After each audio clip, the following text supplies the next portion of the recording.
Great week at the World Economic Forum. One of the big critiques of the international trading system as it's existed over the last several decades is that part of it has led to an exacerbation of inequality.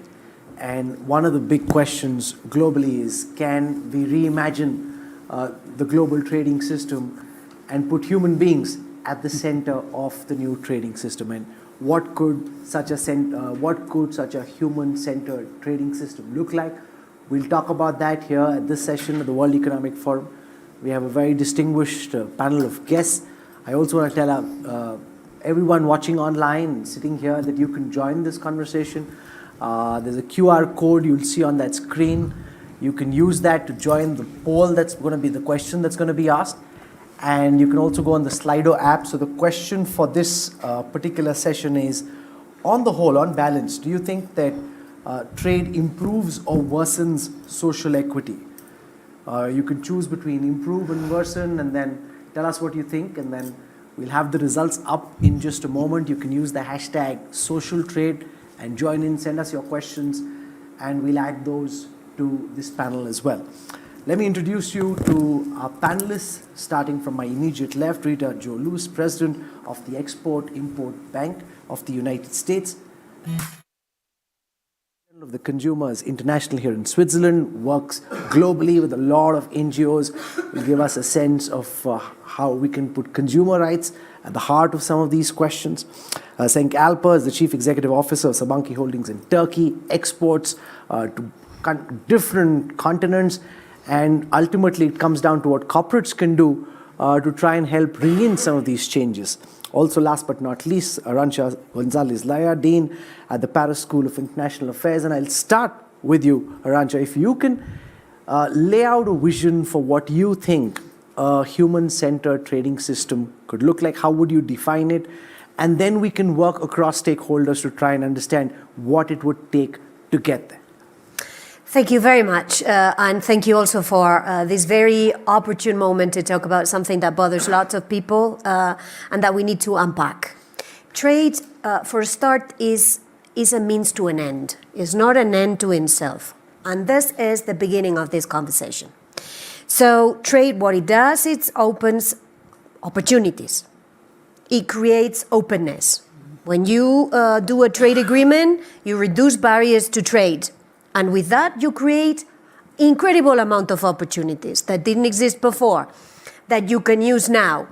But if you want to use these opportunities, you're going to need more than trade rules to get there. So I'm really happy that Frida is sitting here, because you're going to need hard work. You're going to need export credits to make your trade opportunities turned into possibilities, into realities. So trade rules create opportunities. That is what makes trade possible. You then need to make trade happen. And that's trade finance, and that is trade intelligence. Where is Cenk going to send her staff? He needs to know which market is buying which products, what do consumers want. And we should not stop there. We should also ensure that we have a system where trade works for all. Now that is not in the hands of the trade negotiators or the trade ministries. That's in the hands of the finance ministries, education ministries, fiscal policies, investments in infrastructure. And the problem we have is putting all these things together to make trade much more human-centered and putting the man, the woman, the SME, the indigenous community, the disadvantaged community also at the center of the policy. But basically it's about trade talking much more with the rest of the government agencies to make it work. Reta Jo, do you want to give us some sense of how you're working towards making trade more human-centered, and by making finance available not just to big companies that will get it very quickly, but to marginalized communities or women or smaller companies, micro companies that will find it tougher to be part of the global trading system? Well, first of all, thank you very much for this panel today. I think we are really at a major moment in the discussions around how more individuals are going to be a part of everyday economy. And so I hear you loud and clear. I totally agree with what you're saying. I would tell you the way I try to look at it is that we have to have an economy that actually works for everybody. We then have to have trade, like you said, that benefits everybody. And then, but who is everybody? And so in the US, we're talking about how we have crafted foreign policy that works for the middle class. And I say it's not just the middle class, it's those who are in the middle class, want to be in the middle class, and want to move beyond the middle class. And so it's an exciting time, I believe, to be at USXM, because we do have the kinds of tools that the average individual may not know about. But as an independent government agency, what I'm always out advocating is that there is no deal, no transaction too small or too large for XM Bank. And when I say small, we use the Small Business Administration's definition.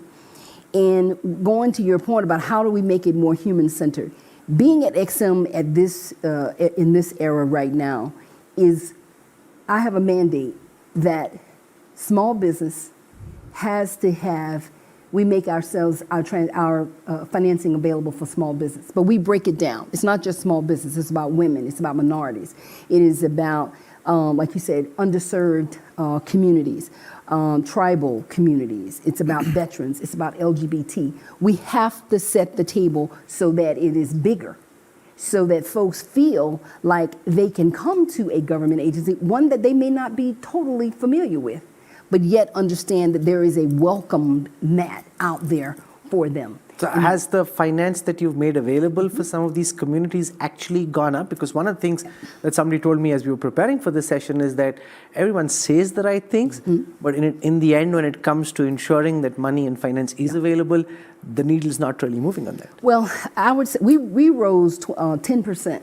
During a pandemic. It was 2020, but in 2021 we went up 10% in terms of the money that we were making available, and of that money, $381 million of that went to minority and women-owned business. So I think the proof is in the data, and that's why I'm very data-driven around everything that we do. Because going to your direct point, when I testify before Congress and they say, what has XM done in these particular areas, it has to be driven by those numbers.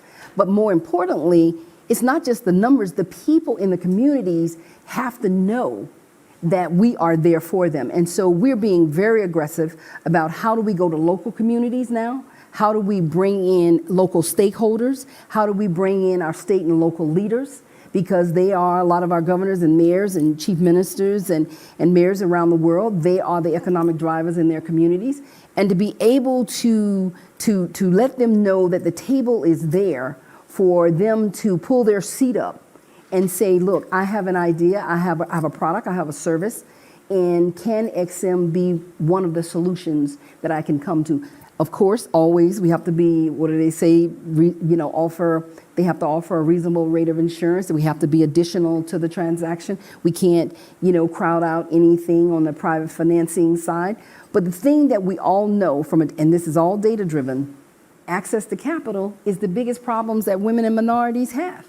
And so when you look at a federal government agency like an export credit agency like XM, it's a tool that a lot of people don't know. And that's one of the reasons why in my first several months, I have made it a very purposeful to be out and about in the Ohios, out in California, just coming back from Georgia. We are really on the road to say, how do we take our small business, our small business tools, whether it's guarantees or export credit insurance or direct loans, how do we take what we have and showcase that? And part of that is we've got to go to non-traditional audiences. We can't just use the same audiences to tell the story, because most of them pretty much know, kind of like preaching to the choir. we've got to go to me, we've got to go into institutions that may have never, ever thought about coming to a federal government agency or XM for that matter.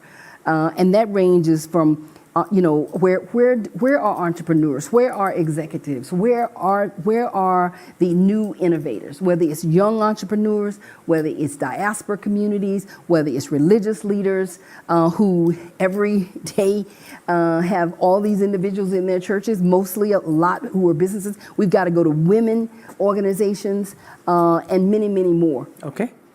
Cenk Alper, revenues matter, profit matters, employees matter, but in your list of priorities, how significant is fair trade?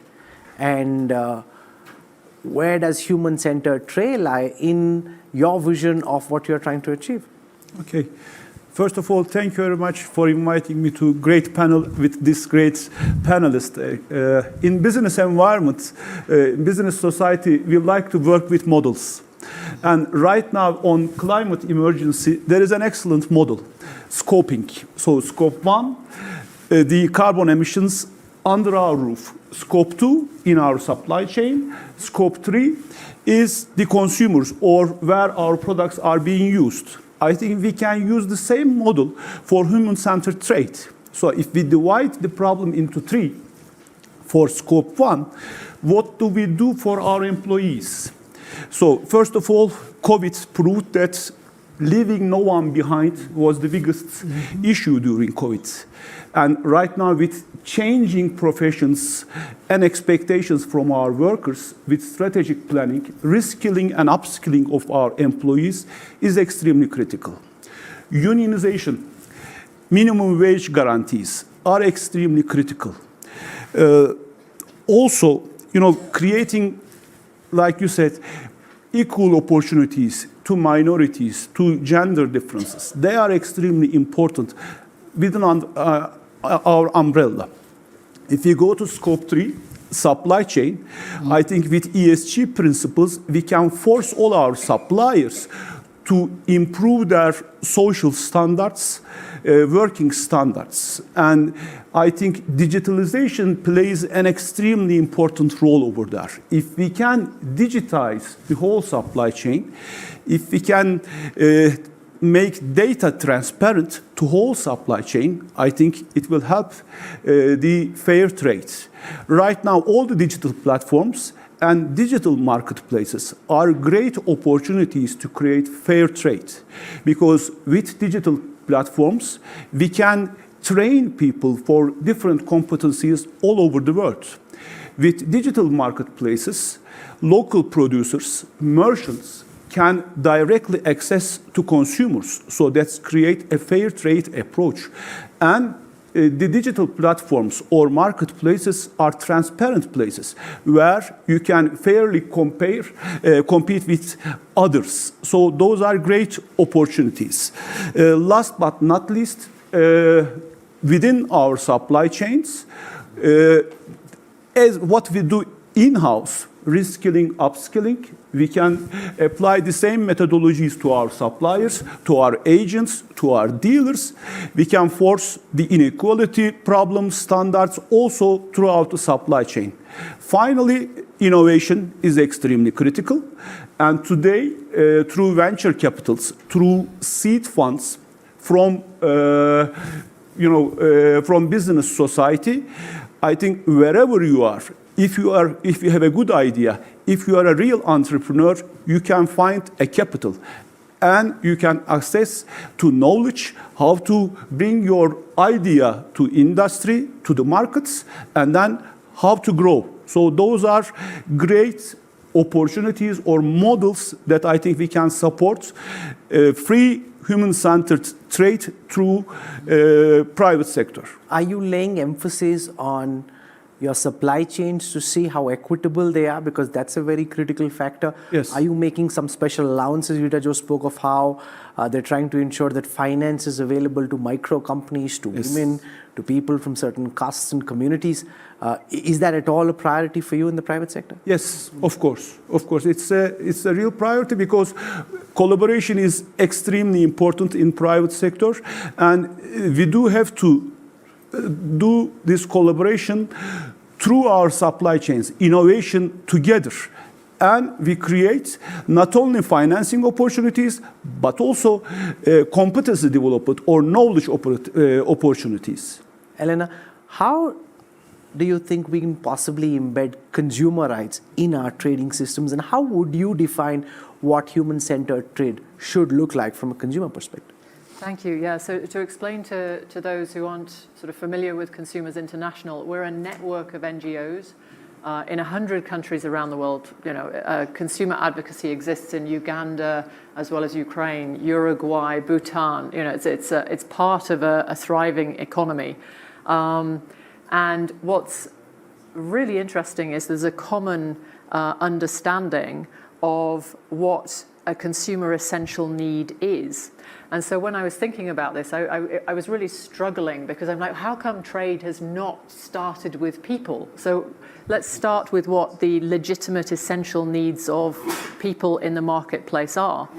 And those are access, protection of the vulnerable, safety, their economic interests, but then they go on. Information and education, redress and representation, promotion of sustainable consumption patterns, online protection that's as good as that you find in the traditional marketplace, and then privacy and data flows. Now, all of the UN member states agreed to these, and they form the basis of consumer policy. And yet they're disconnected from, you know, it's almost, they were put in place in 1985. That feels like a long time ago, but we're nowhere there. So if you built those in, what would it look like? Can we build trust by design as we think about the way in which trade evolves going forward? The thing is, right now, you know, let's take e-commerce as an example. You can see some of those sort of essential needs. We're at greater risk. Now, number one, vulnerability and economic interests right now, horrific. I mean, absolutely devastating from multiple perspectives. And yet, the way in which people are defined as vulnerable is totally different in different places. So how do we actively respond to their needs quickly, right? Product safety. Actually, the number of product, now this may be in the world of business, that could be counterfeiting or it could be something else. I don't care, I'm a consumer, it's not safe. You know, so the extent to which product safety is becoming an issue online, another thing.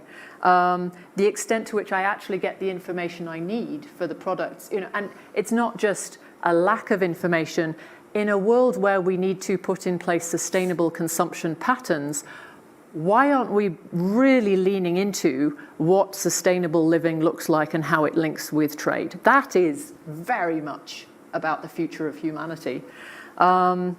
Representation, you know, we lay these things out as the e-commerce, as the 80 countries thought about the future of e-commerce at the WTO, we laid out, all right, well, what might these things look like in e-commerce? But the ability to be involved in those conversations, the ability to give feedback does not exist. Understand many reasons why, but it is very difficult then to work to put the person in the marketplace back into that conversation and then land it back with folks who are making complaints to consumer advocates in their country, you know. And then I think the sort of things like redress, and we are not seeing the level of international collaboration. We look very much to the international system to be thinking about this and then supporting and making this much easier for the consumer. Whether, Arancha, you talked about the incoherency of policy. You know, let's take between agriculture, health, and trade. You know, that lands back with the consumer at the end of the day. Lack of investment into online redress that crosses borders, so that, you know, I can trust that system. There is so much there to build. So we come at it perhaps from a less technical perspective. We're very much like, we want to see a thriving marketplace, but this is what's happening for the person who's sitting in the marketplace and sort of thinking about, well, what does this mean? You know, we asked everyone watching online, sitting here in this hall, to respond to the questions. I'm going to call up the answers. The question was, does trade improve or worsen social equity on the whole. So if you responded on Slido, you still could. We have the responses out. 80% are saying that they believe that trade on a whole increases social equity. Is that backed by data, Arancha? Because while nations have got richer, there are lots of people who feel that all the trade that's happening, whether it's merchandise, exports, the benefits aren't really coming down to them. I think it's very interesting. This answer varies depending on where you pose the question. That's true. During this WEF 2022, I've been meeting with lots of people in Asia, and they see trade as the engine that has pulled millions out of poverty. So they want to see more trade. And they think globalization is good because it has allowed them to improve their standards of living. Now they are in the middle classes and they can buy mobile phones and they can travel around, they can go to school, and they can get a job. Now, if you ask this question, maybe in North Dakota, maybe, or if you ask this question in, let me just not to pick on Frida, but closer to where I am, maybe in Lyon, maybe the answer is not going to be that one. And even within the same country, maybe if you ask in California, the answer is going to be different to North Dakota. Sure. And in Lyon, it's going to be different from Madrid, even if the trade policy is the same. So what does this tell us? That trade rules on their own will not make this equitable distribution of the impact be fair. That we need more than trade rules, that the trade rules need to ensure safety, security, they need to ensure sustainability, they need to ensure no discrimination, including between men and women, by the way, which is not written in the rules today. But we need more than the trade rules for trade to be equitable. And that's what governments need to hear over and over again. Because if they do not pull all the levers they have at hand, then there's going to be many people that will be affected by the changes that open markets create on them. They're going to be hurt, and if there is no answer for them, they are going to resent it, and the answer will be 80% no, 20% yes. So we want this to be as close as possible to 100%. So trading systems are largely imagined as being entrenched, but on account of some of the changes that we're seeing globally, the trading system is being reimagined largely because of the push towards digitization. So Arancha, I think Cenk made that point about how digitization can play the role of a leveler. It could also have the complete opposite impact, where it gets concentrated in the hands of a few big tech companies and the smaller companies don't find an equal level playing opportunity.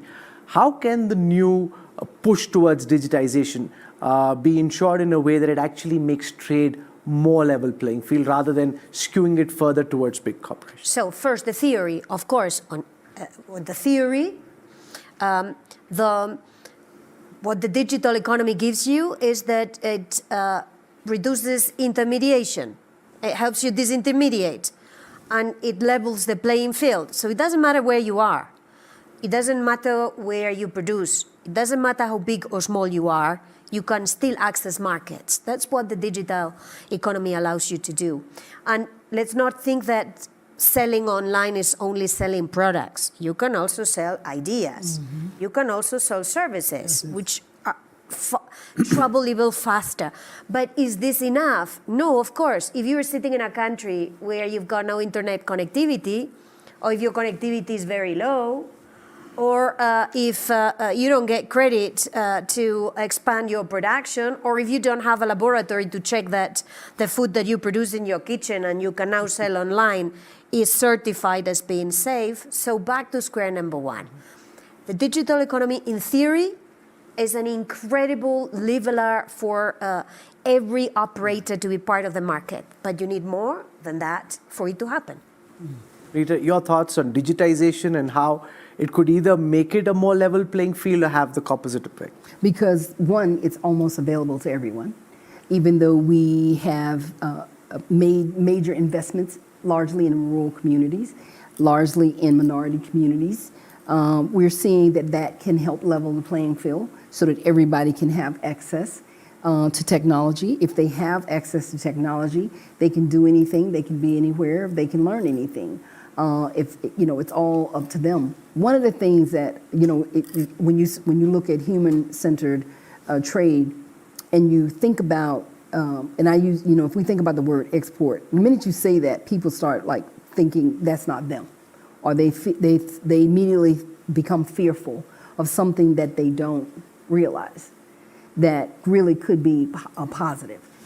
What I like to say is that we need to be talking about jobs. How can we create jobs? And so when you have an agency that is you know, mission, it is to facilitate exports in the support of good paying jobs and good paying union jobs, then to me, you can have more people in a community start thinking more on a positive scale, because so many communities throughout all of our countries feel like workers and communities have been left behind.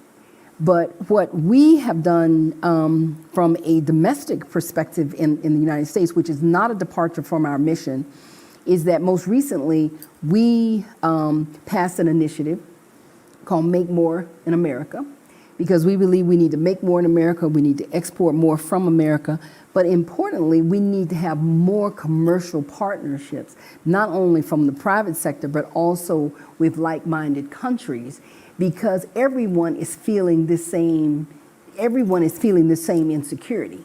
So, but when you start talking about the creation of a job, and you've got some financing tools that will allow, for us, it's about domestic manufacturing, having the ability in the United States to be able to obtain some of the financing tools that we have to grow it or expand their business. All they need to have is an export nexus. And if they have an export nexus, that means that some of these places that may have felt like they've been left behind, people will now begin to say, you know, with that tool with that financing tool, which is only complementary, it's not the whole ball game, but with that complementary tool, maybe I can begin to look at communities that I've never looked at before and place my facilities there. If I can also, if there's a government program along coupled with complementary other, you know, lending that they may be able to obtain. Now, more, I think communities can feel like maybe we can be a part of something, because people are now going in to talk with these leaders, these local leaders, in a whole different way. Because you want to make sure, I think, that what I've seen across the board, I just came back from Atlanta, Georgia, and I looked out in an audience filled with women and minorities of all sectors that were anxious to be a part of this new economy. And to be a part of this new economy, digital, I think, and digital services is going to play a big role in that. Cenk, you want to build on your idea that digitization provides a great level playing field, and how could it be built on even further to ensure that everybody has an equal opportunity to be part of the benefits of trade? I think digitization itself is extremely important through marketplaces. And yes, I agree that there are giant digital companies right now managing, but what we see as a trend that marketplaces in certain verticals or even idea generation, NGOs are coming up. That's critical. But what allowed fair trade is also the improvement in logistics and last mile delivery systems, because you can put any picture, any photograph of your products to internet, but to guarantee the safety of the products, you know, you should be able to deliver them, and if there is a complaint from the consumer, you should be able to get it back, replace it, etc. So there are two parallel developments in the business world. One is digitalization, but second one is the support systems through logistics, through last mile delivery. So as we improve this all over the world, I think this will improve human-centered trade everywhere. We live, Helena, in an era of growing consumerism which is driven by consciousness. And in this, do you think putting out labels, something as basic as putting out labels for fair trade, would make a difference because these conscious consumers then pick and want to be part of a movement which they think serves socioeconomic indicators better? There's a lot to unpack in that question. First, I want to just reflect this point about safety in the digital trade. Sure. Take digital finance, brilliant for access, brilliant for disrupting markets, huge potential. With digital finance, you start seeing things that become greater risks for consumers if you don't consider those upfront. Buy now, pay later. Fantastic, exciting, gives people more access, but when people become more constrained and need to buy essentials with buy now, pay later, and we haven't got the safety and the redress mechanism to back it up. Mm-hmm. So it's exactly the same between physical products and also the services side of this as well. And your point about feedback, I mean, we've just set up a platform for consumer advocates in low and middle income countries to be able to talk to their governments about how digital finance is being built with consumer input. How do we shape that for the future? Now, right, I think we need to reclaim the idea of being a consumer. We are all people in a marketplace. How is that working for us? It doesn't have to be consumerism. That's become something, I think, because of a mix of a way of marketing that we learned in the past. It's not true all around the world at all. I think there are new norms we can put in place. Yes, labels are one of the many things that we can do. Now, if you think about how we provide information to people, that you get information as a consumer in many different ways. A label can be, for some people, if it is third-party verified, really backed by data, it can be helpful in some ways. For some people. Right now, there are just 100 different labels that people have to look at. And so we're loading the burden of trying to make the choice on the consumer. We're not making it easy for people. So there are opportunities to come way back in the system, sort of harmonize, set some standards. Consumer advocates would even say pre-approve certain, things that can be said, certain labels before they can go out there. How do we make sustainability irresistible? If that's the case, is a great question. I would argue back, though, informing consumers is not the only way forward. We can't just inform people, give them a QR code, expect them to pay more, and off they go. This transition to a sustainable form of consumption, people want it, they will fight for it. We have to make it possible for them and involve them in that change. And that's a much bigger conversation, but a fascinating one to have, as we think about what a digital, but a sustainable. Digital is there to help us get to a sustainable future. So we'll throw this panel open for questions. If anyone sitting here has a question, you can put your hand up. There are people who've sent questions as well on the app, and I can take some of those questions to begin with while you think of what questions you have.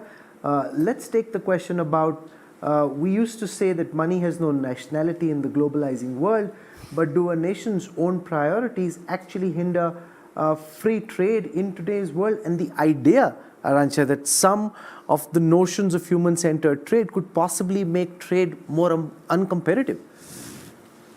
Is that a real apprehension or just a ruse? This is exactly the same discussion we have had about sustainability, with those saying that a company that needs to invest in sustainability this is going to be so costly that it will erode competitiveness. Well, actually, the contrary is the reality. Companies that are more sustainable, in the end, are also more competitive. So it's the same. You don't have to, there is no trade-off between being more competitive by being less human-focused. That is not a trade-off that I think we can accept. We have to accept that you can be extremely competitive by not discriminating in your value chain, by not discriminating between your woman and men supplier, by making sure that smaller companies are incorporating into your value chain. Why should this But region will do- not discriminating be enough to deliver the required outcomes, or will special allowances have to be made, whether it's by governments or by corporates, to ensure that those who don't have or haven't traditionally had an equal opportunity are then able to become part of the trading system? Well, do that. Train your traders properly. Give them information. Facilitate access to credit. Give them the knowledge that they need of markets. Mm-hmm. You don't need to trade downwards. Your ambition should be to trade upwards.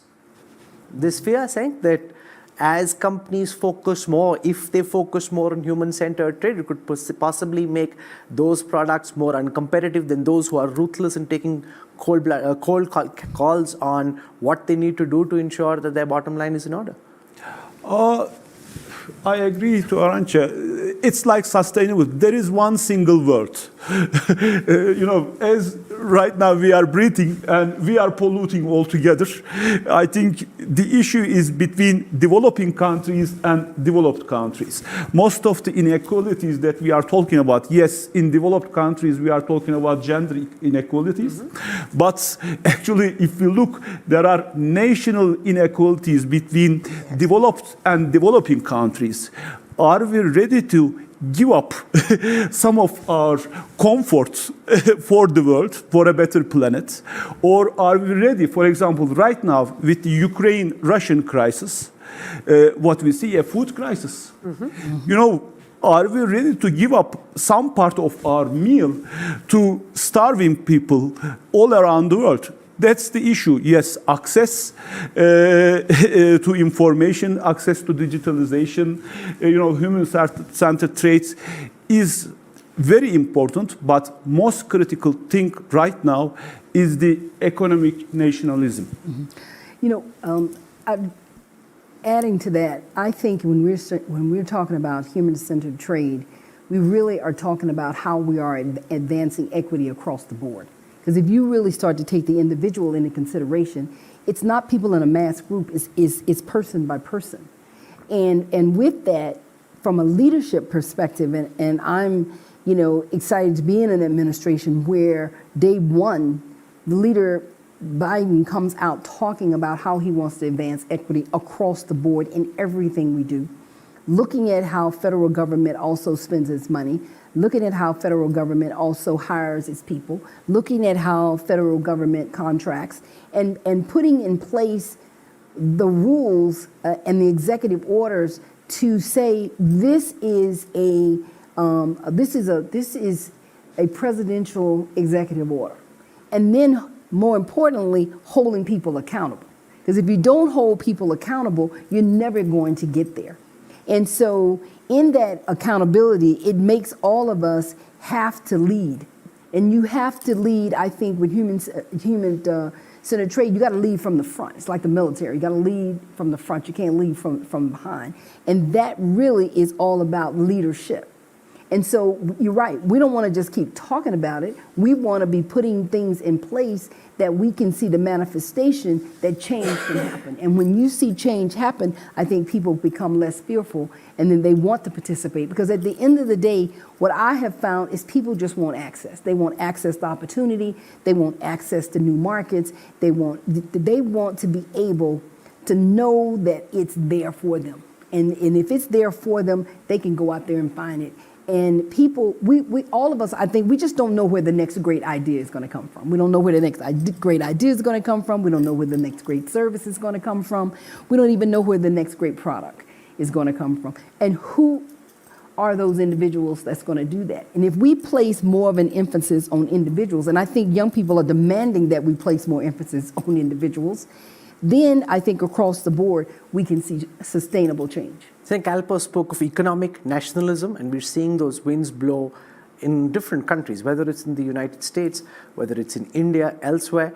Arancha, your sense of how this could each government, when it does any idea of economic nationalism, is doing so in the hope that they're making the lot of their people better, taking care of those humans. But are you fearful that this could actually end up having the opposite effect?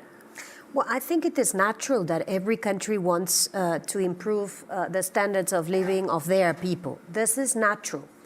And I would not find any question mark about any government wanting to make their people better. The question is how you do that. And what history has proven is that if you do this through trade protectionism, that's not going to work. Whereas if you do it through protecting your workers, protecting their standards of living, protecting and promoting, including through an open market, their lives, that can work. So, I think the evidence is out there. Doing it through trade protectionism, we've just seen that it doesn't work because you use trade protectionism, your neighbor will do the same to you. And then both of you will be worse off. Whereas if you work to empower them, I think this is a big issue to go back to what you were saying, Frida. This is a big issue in the US. This is why I think what President Biden is trying to do to get more financing to invest in infrastructure, to invest in education, to invest in innovation, that goes in the right direction because that is what will empower the citizens, protect them, and help them navigate a changing economic landscape. What will not work is just simply using the good old trade protectionism, because that just, leads to tit for tat, and then everyone is worse off. We'll take more audience questions. There's a very interesting idea on accountability and who takes the onus to try and make this happen. And the questions to do with that are today's multilateral institutions equipped to take action on building a trading system that's more human-centered? And if so, which one? Is this rather a national priority, local priority, global priority? It's one thing to sit here and talk about this, but who makes this happen? Helena, you want to take this? So consumer policy sits with UNCTAD. This is where the consumer policy guidelines are. The next opportunity for that revision, I really think that's a great opportunity to elevate the voice of the consumer, to make sure that it's docking effectively with, energy policy, all of the food policy, the way in which, our experience as consumers, as people in the marketplace, actually reflects the shifts there. Having said that, so that I would say is a really important moment to make sure we're fit for the future.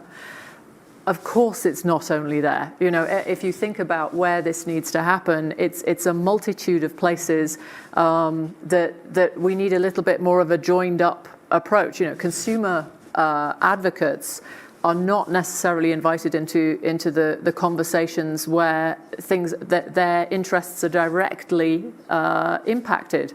The places where businesses discuss this, the place where large and small and medium-sized enterprises are discussed, those things are not joined up, and you end up with some really sort of strange examples where, for example, what's discussed at the WTO on privacy can actually counteract what's discussed on privacy in the EU, for example. So I would say those places do not exist, but we have the starting points, and it will take a really urgent joined-up conversation to start bringing some of this together.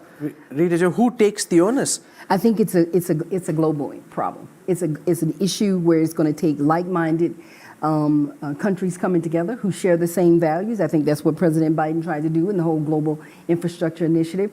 When you find the fact that every one of those leaders is trying to make the lives of their citizens better, exactly what she put forth, and to be able to do that, it makes some of these things that are happening around the world, some of these very large, especially these iconic infrastructure projects, one person, one company, one country might not be able to do it alone. It is going to take a combination of partnerships, and that is what I'm excited about, to be able to see the partnerships that can go on that take place around like-minded countries that come together to try to find solutions,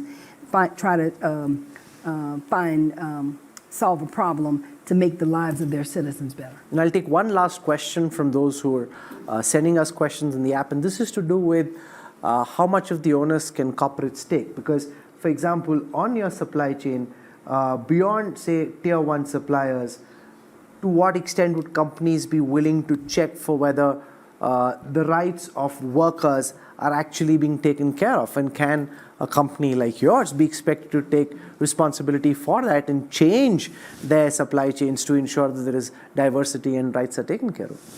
Yes, we have to do, because in the whole economic world right now, financial system, the metrics of success are changing from profit to ESG metrics. So we have to take care of the environment, we have to take care of the society, we have to take care of our governance. Okay? And in that, the scope, we are responsible in our supply chain to bring environmental and social standards to a higher level. And in the financial community, in the investor community, we will be penalized or rewarded accordingly. IFRS right now is working on the new system. So it's not profit anymore. So to me, the winning thing, let's finish this with a good spirit. I think every company, every NGO or country, we should move from profits to purpose. And if we can move to purpose, I think at the end we can find a common ground to improve the lives of people everywhere in the world.